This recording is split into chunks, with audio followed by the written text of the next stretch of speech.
Hey, what's up, guys? Houston here. Someone asked the question: should I freeze my personal credit before I start applying for business credit? Now, here's the thing about it. The question that I want to ask you is why?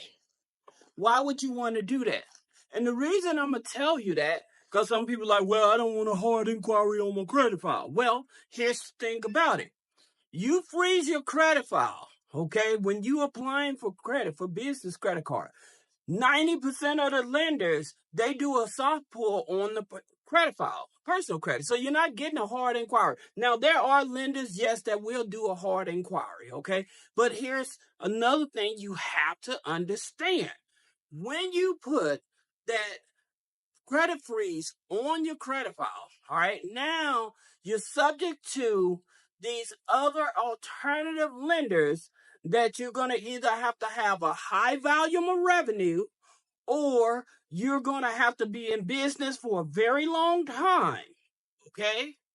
So, in terms of trying to get business with your EIN, yes, it is possible, especially business credit cards and business loans. There's no problem with that. But understanding that when you put a freeze on your credit, the thing about it, you are forcing yourself to go to lenders that's going to offer you a higher interest rate. All right. So you won't get market interest rates or 0% interest rates. All right. Now, in terms of what type of loans. Now, that being said, the next thing is which credit bureaus would you freeze? Well, there's actually five major credit bureaus, okay? When you're talking about business credit, there's actually more, but we're going to focus on five of them, all right? Now, here's that five so you understand. You have Experian, Equifax, Dun and Bradstreet. And I'm going to come back to them because this is very important. All right. Then you have Small Business Financial Exchange. Okay. This here is a key player that most people don't even know about. This is your key player. Then you have Lexus Nexus. Lexus? I thought they were personal. No, they're for personal and business. As a matter of fact, these three, as a matter of fact, these here three here, okay, they get their information from Small Business Financial Exchange. All right, so that you understand that. Now, yes, they do have their own databases, plus they own third-party companies as well. But especially with this guy here, he siphons his information from this guy. Okay, other creditors reporting and things of that nature. That being said, going back to the why, when you freeze your credit report, okay, you're putting yourself at more this exposure of higher interest rates, okay? So if you're okay with paying higher interest rate, then freeze your credit report, all right? Now, here's another thing. In terms of when you building business credit, you're going for EIN, does the bank matter? Okay, well, here's the thing about it. I know some people say, well, this person said I had a 680 and I can go to this bank. Well, did you have a relationship with that bank? This is so important, people, especially in our climate. Now, this here word, relationship, relationship, all right? This is what most people, they assume they can just go to a bank and they can get 25, 30, $50,000 credit cards and stuff, and they don't have a relationship, right? They don't have a relationship. Then also more likely, they said, well, I got an age corporation. I got a 2-3 year corporation. But again, if you don't have a relationship, if you don't have bank statements, if you don't have taxes, what makes you think they're going to give you that kind of money? Especially if you don't froze your credit and they don't know what's on the file. How are you going to get the money, Willis? That's the reality of it. So a lot of these people, they're thinking, but they're not properly thinking out the method in terms of what people are saying. That people are saying actual facts. Yes, you can go to a bank. Yes, with a 680 credit score. Yes, they will give you funding. All right. Now, with a new account, absolutely. Now, here's the thing about it so you understand this. This is very important. Not only the relationship, what's the revenue? So if you're going into a bank and you have your credit file locked, you ain't got no revenue in the business, how are they going to determine how much they're wanting to give you? How are they going to figure that out? This is the ignorance that's going on that people are not really thinking about. Like I said, a lot of people, they do have success with a new company getting credit cards and stuff like that. That's the reason I tell people to stay away from loans. The reason you stay away from loans because it's too much red tape. That's the reason you start out with a credit card. Then you move up to a line of credit. Okay? You not necessarily have to go for them. So this is why so many people, they're like, well, they wasn't lying. You wasn't properly listening. Okay. It always says the devil is in the details. If you're not properly listening, then you're going to miss something because you're just scrolling and skimming through it. Okay. Get to the good part. Get to the good part. But you're missing the details of what they're saying. So when you miss the details, then you miss the whole point, and then you go to a bank because you assume you got a 680 credit score, and you thinking that you're going to go get $50,000, and they turn you around. And also, you don't even know what that institution, what credit bureau that institution is pulling from, either. Right? That's another thing. So you don't know if they're going to be pulling your FICO 8, FICO 9, Vantage 3, Vantage 4, Mortgage 2, 3, 4, 5. You don't know that.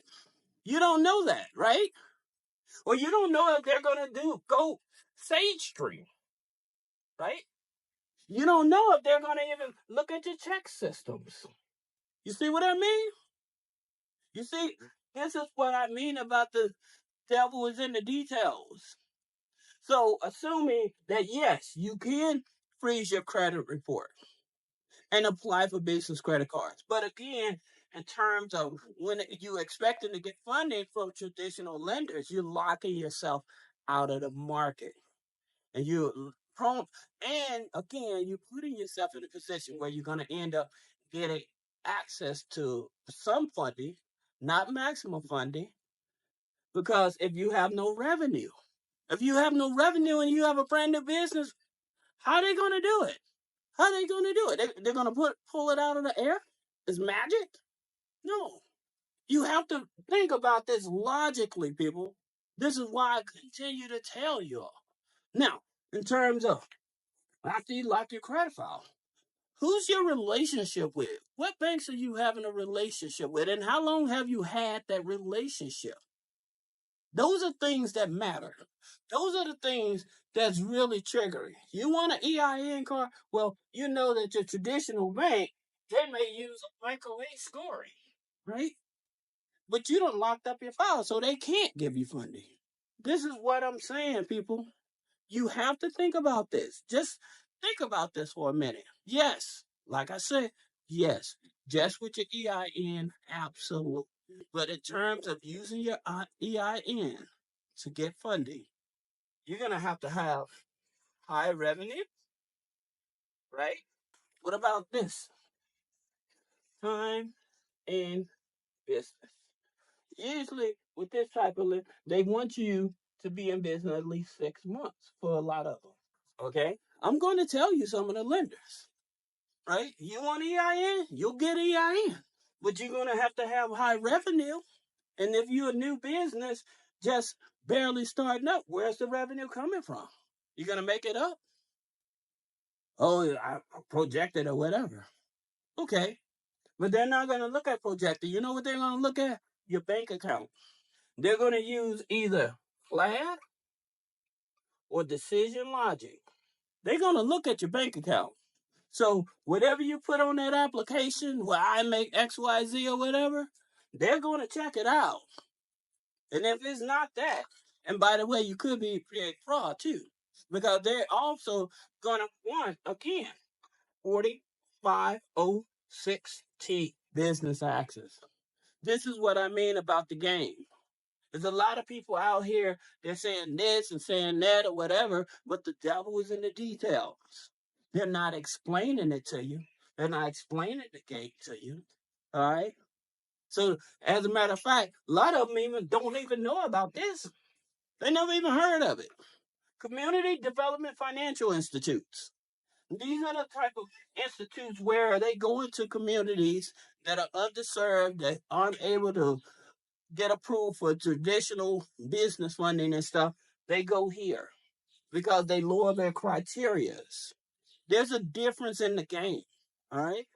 There's a difference in the game. Now, that's just one part of it. Now, adding to what I just shared with you, here's something else. You trying to do EIN only? All right. Then let me ask you this. What about these? Basically, how many of those do you have on your credit file? How many of those do you have on your credit file? Do you know which ones are reported? Right? That's the thing about it. Do you know who they're reporting to? You see what I mean? This is what I mean about misinformation or not enough information or only getting bits and pieces and not listening to the whole story or listen to the whole plan. You know, this is what I say. Devil is in the details.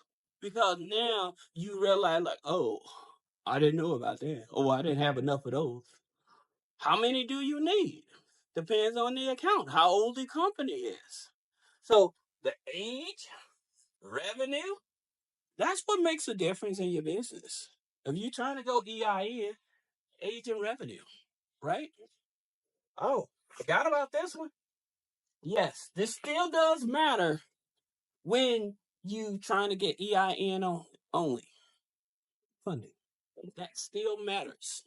So if you still have a high risk NAICS code, again, it's still going to put you in the same situation where it's going to make it more challenging. I did not say impossible, but I said it's going to make it more challenging. You see what I mean? This is the game that people aren't saying to you. Yes, again, you can get funding with your EIN, absolutely. But in terms of when you decide, hey, I'm gonna freeze my credit report, thinking you finna backdoor something, you're only squeezing yourself out of the door. You're just squeezing yourself out of the door, right? So that's the reason that I'm telling you that. Now, and let's talk about the type of cards that will approve you. Okay, so you have three type of cards that's gonna approve you. You have your charge. Maybe I should say two. Charge, and then you have your no, it's three. Okay. So you have a charge card, which also it'll give it to you on the net terms, right? Net 60, right? We're gonna talk about those. And then you also have your security. So you want oh yeah, you do have your gas cards. You want EIN only? There you go. There's nothing secured.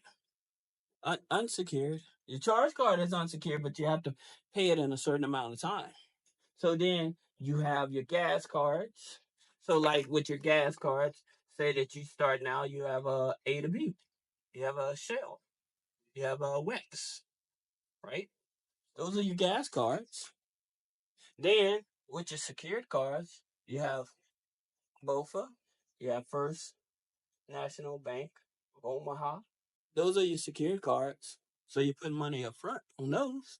And again, like I said, because you froze your credit file, even though it's going to be EIN, they still may not allow you to get approved for it. Now, you talk about your next 60s. So, with your next 60 cards, you have Amex Plum. 50s, 60s, you have your Amex Plum, okay? Then you have your Amazon, right? Your Amazon net, right?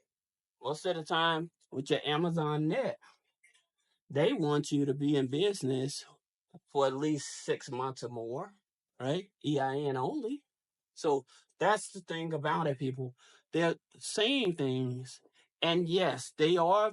Many of them are just regurgitating stuff. They're not actually investigating to make sure it's accurate information.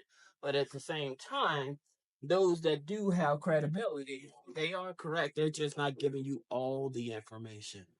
That's the reason they don't give you all the information because they want you to come to them. Let's figure it out together. Because somewhere down the line, you're going to lose money. I never seen a business that did not lose money. Any business, any startup business or whatever, it's a learning curve. It's not that you want to lose money, it's that it's a learning curve. Yes, can you learn off of other people's mistakes so you won't lose money? Hmm. Yeah, but somewhere down the line, you're going to lose money. Trust me. All right. Then what do you have? So you have your charge cards, right? So it's a charge card going back to revenue. Now, in terms of charge cards that you don't need revenue, you don't need a hard pull on the credit. You don't have to put any money down on the card. All right. You don't need credit. So that one is NAV. Okay. Now, and it'll give you two trade lines. It'll give you two trade lines, but you have to sign up for their credit reporting program and then apply for the business card. Well, the problem with most people when they apply for this NAV card, they don't use it. So how are they going to report data on your business? How are they going to report data on your business if you don't use the card? You see what I mean? So even people will make the mistake, and an institution will give them starting out maybe 5 on a business card, unsecured. You know what people do? They'll put it in a sock drawer. They won't even use it. So you came to me asking me to trust you with my money. You have bad credit, and you want me to trust you with my money. Okay, I'll give you something. Here's $500. Let's see how long it's going to take you. They don't even use it. Oh, I can't do nothing with that. But you're not building a relationship. You're not building a credit data reporting system, right? So that's the reason it makes it harder and harder for people, right? Because they're not getting all the information. Now, in reference to, with the exception of now, you have RAM, Rex, high revenue. You have to have high revenue, all right? Now, again, you have what is it, Bill? Okay, Divvy. They still want to hook up the Plaid, and they want to see if you have deposits going in, right? Now, here's the thing about them: they'll give you either 1 week, 2 weeks, or 30 days, right? So if you decide you want a charge card with 30 days, you have to pay it more. They'll give you a lower limit and more, but if you choose the 1 week, they'll give you a higher limit. That's how Divvy operates. Then you have cap on tap again. This is a revolving card, revolving account, but they definitely want to see if you have revenue coming into the business. Now, what you have in revenue coming into the business, here's the thing about it. Once they verify the bank account information, if it's not sufficient enough, they're going to do your taxes and they're going to want you to send over invoices, not bank statement, invoices. And if you can't provide that, they shut your card down. They shut your card down. Now, guess what? Here's a quarter because you played yourself, right? So that's the reason that you want that. Now, again, most people they're looking for a shortcut. Any way I can. Stop focusing on the inquiries. I tell you something. If it's mainly about inquiries, then what you want to do. But if you have inquiries from applying for a business credit card or business line of credit, and it's on your personal credit file, you can challenge that because it's Your personal credit file is separated from your business credit file, so it's not related. But here's something else that a lot of people are not telling you. You know, always talking about like your business name, right? Well, here's the thing about it. The way you spell your business name, the way it is on your EIN number, it has to be the same way on the Secretary of State, right? And the reason is, so you may have street, right? Then you have street, which this here is sweet. It ain't even street, it's sweet, right? But some people's street, you'll know what that is. But this here, assuming that's street, but it's not sweet. That's what makes the difference. You having these here two confused on your business credit file when you put in the application, and it's not matching the EIN. That can get you denied. Or here's something else. You may have J and E, comma LLC. Guess what? You can get denied because of that. Any type of punctuation and stuff like that in between the business name, that can give you a red flag and make it challenging as well. Or this here, virtual office. Why? It was like, well, they didn't approve me. Why? Okay. The reason with the virtual office, the challenge with the virtual office is these days, a lot of lenders are starting to deny people funding because of the virtual office, because of the address. Now, you may have went and got that virtual office. However, somebody before you may have gotten that virtual office as well. Use the address prior to you. And they may have gotten credit cards, right? So they may have gotten credit cards with that virtual office, business credit card, but they didn't pay them back. So that address is red flag. You didn't have nothing to do with it. So people are not even explaining that part to you. They're not explaining that part to you. So sometimes, like when you're applying for credit and stuff like that, and you're wondering, like, well, why is taking them so long? Because that virtual office may be in their database already with somebody already defrauding them, right? So now they have to verify all this other information to see if it's you before they decide if they want to give you their card or line of credit. Again, this is stuff that people don't explain to you, right? So you sitting up there mad, jaws puffed all out, oh, they lied to me or whatever. They didn't lie to you. They just didn't give you that added information. And the more likely, the reason they didn't give you that added information because they don't know it. If they don't know it, how are they going to tell you? They can only tell you what they assume they know, but not experience or not investigated themselves. That's the problem. They'll tell you something, yeah, it sounds good or whatever, but if it's not accurate information, it's because, yes, they told you some information, but they themselves can only tell you what they know. So they didn't go the distance to understand it, right? So I just wanted to clarify in terms of, yes, you can freeze your credit report, and yes, you can get accounts with your EIN. You could. Absolutely. But again, just keep in mind by you freezing your credit report, what you end up doing, you're pushing yourself in a different market, a different pool of lenders. And these pool of lenders, they want you to have revenue, high revenue, or you're going to have history, or you're going to have to make sure you have enough trade lines on the credit file in order for them to approve you. So that's the things they're not telling you. So if you have any question about business credit funding, personal credit funding, removing negative items off the credit, click the link in the description. Schedule a one-on-one consultation. Thank you.